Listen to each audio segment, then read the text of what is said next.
इस वक्त हम मौजूद हैं हजरतगंज स्थित सिविल अस्पताल में और आज हम फिजिशियन से बातचीत करेंगे कि क्या वजह है कि डायरिया बहुत ही ज़्यादा तेजी से फैल रहा है। आइए चलते हैं उनसे बातचीत करते हैं।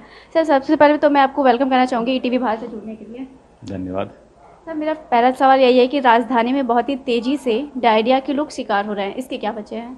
देखिए, केवल राजधानी में नहीं, लखनऊ में ही नहीं, बल्कि इस समय जो मौसम जब बदलता है तो पेट से संबंधित बीमारियां बढ़ जाती हैं।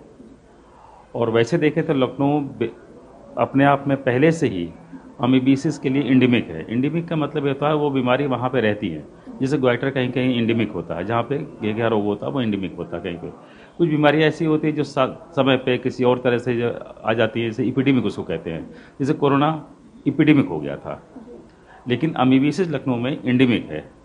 इंडेमिक यहाँ के, और इंडेमिक इस वजह से है कि यहाँ पे जो पानी है वो उतना साफ़ सुथरा नहीं है, कंटामिनेटेड है। अमीबियासिस हमेशा खान पान के या पानी के सफाई ना होने की वजह से होती रहती है। इस समय जो फैलने की वजह होती है, जब मौसम बदलता है तो लोगों के खान पान बदल जाता है, और जो भी चीज़ें जाड़े में होती हैं वो जल्दी ख़राब नहीं होती हैं। इस समय जो भी चीज़ें होती हैं वो जो जल्दी ख़राब हो जाती हैं। लोग फ्रिज में रखते हैं, बाहर निकाल कर रखते हैं, और उसमें थोड़ा सा सड़न पैदा हो जाती है। अगर उसको ले लेते हैं, बाहर जो चाट वगैरह खाते हैं, बाहर के जो खाना पीना खाते हैं, वो भी बहुत ज़्यादा हाइजीनिक नहीं होता है। और हाइजीन से केवल यही मतलब नहीं है कि कितना साफ़ सुथरा वो है दिख रहा है। कुकिंग हाइजीन जो होती है, किचन हाइजीन होती है, सेल्फ हाइजीन जो होती है, सर्विंग हाइजीन होती है, इसको मेंटेन करना पड़ता है। और डायरिया का सीधा संबंध हाइजीन से ही है, और दूसरा कुछ भी नहीं है। वो चाहे परसिस्टेंट हाइजीन हो या एडॉप्टेड हाइजीन हो। परसिस्टेंट हाइजीन का मतलब होता है जैसे पानी सप्लाई होती है वो गंदा है, नाले के भी नीचे से आ रहा है, नाले से आ रहा है, कहीं और से आ रहा है, सप्लाई प्रॉपर नहीं है, वो परसिस्टेंट हाइजीन है, अनहाइजीनिक है। और ऐसा मान के चलें कि क्या अशुद्ध पानी पीने से ही डायरिया होता है? एक वजह तो है। हाँ, तभी तो हमने कहा पानी और खाना दोनों ही, खाना पानी दोनों ही अशुद्ध। अशुद्ध का मतलब इन्फेक्टेड, वो अमीबिया की वजह से हो सकता है, बैक्टीरियल हो सकता है, फंगल हो सकता है, फिजियोलॉजिकल हो सकता है। जैसे कोल्ड डायरिया भी होता है, ठंडक में होता है, हाथों में ठंड लग जाती है तो कोल्ड डायरिया होता है। ये मिक्स टाइप होता है। अक्सर क्या होता है, अमीबियासिस होती है तो उसमें इन्फेक्शन आ ही जाता है, तो उसमें मिक्स टाइप की डायरिया कहती हैं। तो बेसिक डायरिया 3 तरह की जो होती हैं, एक तो अमीबिक डायरिया और बैसिलरी डिसेंट्री, इसको डिसेंट्री बोलते हैं, अमीबिक डिसेंट्री और बैसिलरी डिसेंट्री और मिक्स डिसेंट्री। और ये हमेशा अशुद्ध खाना पीना लेने से होता है। अगर प्रॉपर हाइजीन मेंटेन रहेगा, ताज़ा खाना खाते रहेंगे, साफ़ और स्वच्छ पानी पीते रहेंगे। स्वच्छ पानी का अगर आपके पास आरओ का सिस्टम नहीं है, चीज़ें नहीं है, तो उसका अल्टरनेटिव भी उसमें होता रहता है। कैसे करते हैं आगे हम इसको बताएंगे, कैसे हम पानी और खाने को शुद्ध रखें। सर, ओपीडी में लगभग कितने रोजाना मरीज आते होंगे डायरिया के, क्योंकि इस समय बहुत ही ज़्यादा तेज़ी से फैल रहा है? देखिए, जो गवर्नमेंट की ओपीडीज़ होती हैं उसमें ज़्यादातर लोग जो है स्लम से, गरीब लोग भी आते हैं और ज़्यादा आते हैं। तो जो स्लम से आते हैं, गरीब आते हैं, उनके यहाँ ये मान के चलते हैं वहाँ पे बहुत अच्छी साफ़ सफाई नहीं रहती है, खाना पीना प्रॉपर नहीं रहता है। काम पे गए तो खाना लेके गए, पोटली बांध लिया, लेके चले गए, वहाँ कहीं पे भी रख दिया। अगर घर से साफ़ सुथरा ले गए तो वहाँ जा रख दिया, वहाँ खाना पीना खराब रहता है। तो हमारे गवर्नमेंट हॉस्पिटल में तो ज़्यादा आते हैं। उसकी वजह यही है क्योंकि गरीब आते हैं, स्लम से लोग आते हैं, इसमें आते हैं, ठीक ठाक लोग भी आते हैं। तो आजकल हमारे पास में जो डायरिया के पेशेंट आ रहे हैं, सारे पेशेंट के हिसाब से 25 से 30% पेशेंट हमारे पेट से संबंधित रोग के आ रहे हैं, जिसको हम डिसेंट्री डायरिया के भी कह सकते हैं। 25 से 30% पेशेंट आ रहे हैं, जो कि नॉर्मली 15 से 20% होते हैं या 10 से कम नीचे होते हैं। लेकिन आज के इसमें 25 से 30% पेशेंट जो हमारे पेट से संबंधित आ रहे हैं, डिसेंट्री के पेशेंट आ रहे हैं। सालाना ये मरीज कितने होते होंगे अगर अनुमान लगाया जाए तो? कुछ मौसम में कम हो जाते हैं, जैसे जाड़ों में कम हो जाते हैं, गर्मियों में और बढ़ जाते हैं, बरसात में और बढ़ जाते हैं। हर कुछ बीमारियाँ सीजनल तो होती हैं, जैसे फंगल इन्फेक्शन में बरसात में बढ़ जाता है, गर्मी में जो है इस हीट स्ट्रोक वगैरह होने लगते हैं, डिहाइड्रेशन होना शुरू हो जाता है। तो सीजनल बीमारियां होती है। साल में अगर देखा जाए तो हम अगर हमारे हॉस्पिटल से बात करेंगे, सिविल हॉस्पिटल लखनऊ की बात करेंगे, तो हमारी बेस जो नॉर्मल ओपीडी होती है, एवरेज होती है, वो करीब 3,500 से 4,000 की हो जाती है। कभी कभी ज़्यादा हो जाती है, कभी कभी कुछ कम हो जाती है, तो वेरी करती रहती है। गर्मियों में ओपीडी बढ़ जाती है, जाड़ों में ओपीडी कम हो जाती है। ये जाड़ा तो थोड़ा हेल्दी सीजन भी कहते हैं। और इनमें अगर हम एवरेज, जैसे इस समय 25 से 30% हम कह रहे हैं, अगर एवरेज हम लगा लें तो 10 से 15%, जैसे हमने पहले कहा 10 से 15% जो हमारे पेट से संबंधित बीमारी के होते हैं ये एवरेज आ जाता है। अगर पर डे हम ये मान के चलते हैं कि अगर एवरेज हम लेते हैं 3,500 से 4,000 हमारे पेशेंट हैं, तो 10 से 15% मतलब 350 से 400% या 500 पेशेंट के आसपास पर डे डायरिया के आते हैं। एक ये एवरेज आ जाता है। मल्टीप्लाई हम इसमें कर सकते हैं, पूरे साल के जितने दिन होते हैं हमारे ओपीडी डेज होते हैं उसमें हम मल्टीप्लाई कर देते हैं, एक एवरेज आ जाता है। डायरिया के समय जैसे कि आपने बताया कि मौसम के अनुसार ही डायरिया बीमारी होती है, सीजनल होती है, तो इस मौके पे जो मरीज़ हैं वो अपने खान पान में क्या रखें? एक आपको अच्छी सी मैं और बात बताता हूँ इससे आगे चल के। जब मौसम बदलता है तो शरीर के रिसेप्टर्स शिफ्ट होते हैं या चेंज होते हैं, जिसको हमको alpha, beta, gamma, delta, theta तमाम तरह के होते हैं, ये शिफ्ट होते रहते हैं। और हमारे भारत की उस परंपरा में आप देखेंगे कि जब मौसम बदलता है तो 2 बार नवरात्र रखे जाते हैं। और नवरात्र कब रखे जाते हैं? जब मौसम बदलता है। चैत्री नवरात्र होती है और सर्दी नवरात्र होती है, उस समय दोनों मौसम बदलते हैं। एक तो गर्मी से जाड़ा आता है और दूसरा जब जाड़े से हम गर्मी में जाते हैं। ये 9 दिन इसलिए रखे जाते हैं, ये साफ सफाई, उसका जो आध्यात्मिक पहलू है वो तो है ही है, जो उसका वैज्ञानिक पहलू है इसका साफ सफाई, खाने में परहेज, सात्विक खाना। सात्विक खाने का मतलब जो भी खाना खाएंगे ताज़ा खाना खाएंगे, फल लेंगे और रखा हुआ खाना नहीं खाएंगे।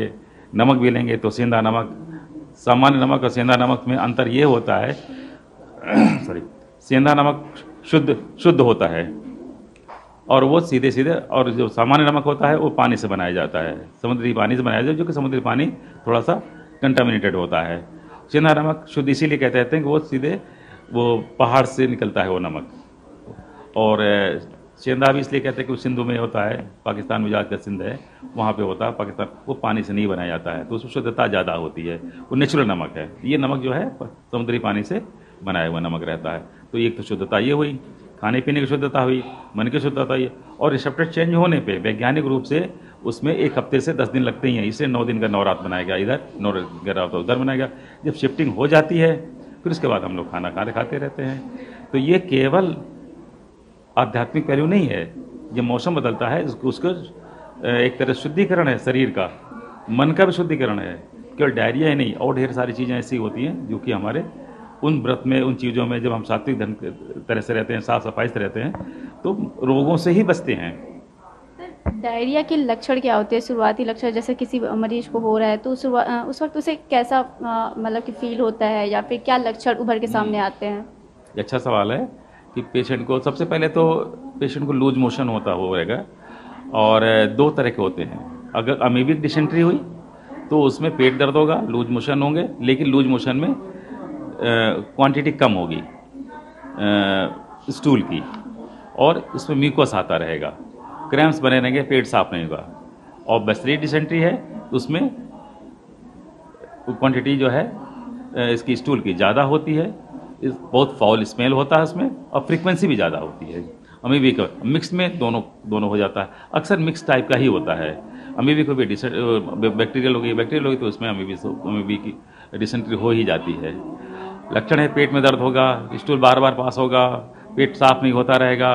उसके बाद में डिहाइड्रेशन अगर हो जाता है तो पानी कमी हो जाती है। पानी कमी की सबसे पहली चीज़ आती है, मरीज को बार बार प्यास लगती है, होंठ सूख जाते हैं, जीभ सूख जाते हैं, और स्किन उसकी ढीली हो जाती है। पेट में कई बार स्किन हम पकड़ते हैं तो वहाँ पे चुटकी में आ जाती है, धीमे धीमे खुलती है। तो ग्रेडिंग होती है हमारे डिहाइड्रेशन कितना है। तो डायरिया में डिहाइड्रेशन सबसे इंपॉर्टेंट चीज़ होती है। डिहाइड्रेशन अगर हो जाता है तो कई बार पेशेंट को हम ज़्यादा डिहाइड्रेशन हो गया तो पेशेंट का बचना भी कई बार मुश्किल होता है। तो डायरिया में सबसे अच्छा कि पानी कमी न होने पाए, मिनरल्स की कमी न होने पाए, साल्ट्स की कमी न हो पाए, इसको मेंटेन किए रहते हैं। तो पहला ये होता है इलाज से पहले डायरिया में हम अपने पानी की पूर्ति शरीर में इसको जरूर मेंटेन किए हैं, जो कि आसान है, घर पे की जा सकती है। पूर्ति कैसे कर सकते हैं? जो हमारा नेचुरल वाटर है वो इस करीब ऐसा होता है जैसे आंसू, समझिए आंसू को कभी चख के देखिए तो वो थोड़ा नमकीन होता है। तो वो हमारा नेचुरल शरीर का जो है पानी है। और हम जो पानी बनाते हैं ORS जो बनाते हैं, एक तो ORS का घोल आता है जो बाज़ार से ले लेते हैं, एक पाउच जो है 1 लीटर में घोल के बना लेते हैं, उसको बना रहता है, कैसे बनाते हैं इसमें डायरेक्शन बने रहते हैं। नहीं भी है तो घर पे हम क्या कर सकते हैं, जैसे यहाँ पे है फल में लिया, फलों का रस लिया, नारियल का पानी ले लिया, माड़ का पानी ले लिया, दाल का पानी ले लिया, और अगर हो सकता है तो हम पानी में 1 लीटर पानी में उसमें चीनी या गुड़ मिला लेते हैं, नमक मिला लेते हैं, ठीक है ना, साल्ट हो गया, चीनी गुड़ हो गया, इसको आपस में मिला लेते हैं और इसको बार बार पीते रहते हैं। इसका रेशियो ये होता है, जब भी आप स्टूल पास करने जाते हैं तो 100 से 150 ml ORS का घोल जरूर लें।